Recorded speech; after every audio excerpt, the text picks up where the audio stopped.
Pangatlong katanungan. Gaano mo nakamahal si Ay, Beyonce? grabe namang tanong yan. Ang masabi ko lang dyan ay... Ang bihirang tanong yan eh. Paano ko masasagot yan? Sa vlog ni Kalinga Prab mo sa hanapin yan eh.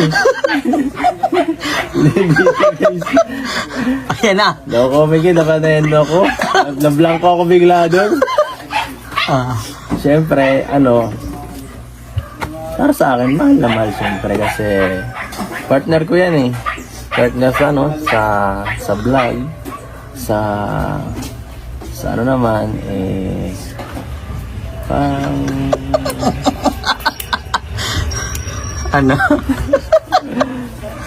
parang gano'n na din.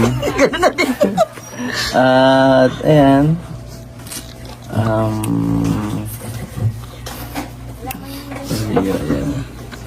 basta maging mapagmatig na lang lahat. Tingnan kung ano nangyayari kasi kami, low-key lang eh. Lucky lang ha. Huli. Ito ang pangapat. One word para kay Beyonce, then explain. Matapat talaga yung taong yan. Matapat. Tapat. At talaga kahit ilang beses siyang sinusubok ng ng mga ibang tao. Oh. Wala talaga, hindi siya kaya.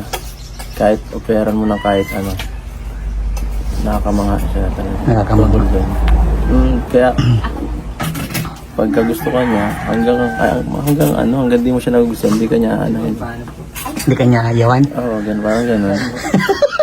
Hanggang di mo binibigyan ng kung ano man. Mabait yan, batang yan. Ito na, number 5. Pinakamasayang moment ninyo ni Beyonce. Dami naman eh. Yung pinakamasaya, yung hindi mo wala akong lilimutan. kasi halos basta kasama naman, masaya eh. Basta't kasama kita. Pinakamasaya?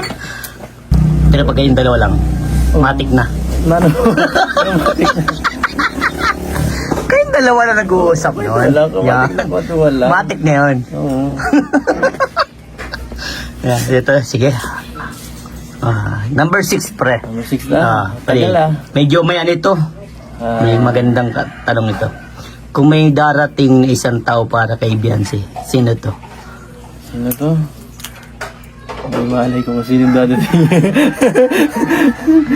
Ay, ko. Sinong gusto mo? Hindi ko lang kung sinong gustong dumating sa buhay niya.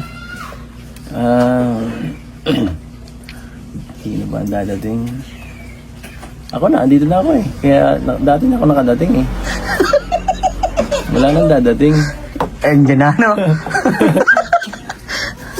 Ayos. Ito, number 7. Anong nagustuhan mo kay Beyonce? Yung kanina, parang ganun din. Kaya, siya, talaga, yung kanyang talaga, yung mga bagay na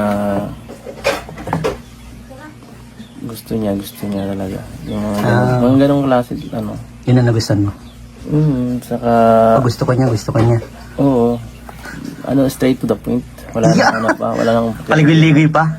Wala nang kimi-kimi, dapat.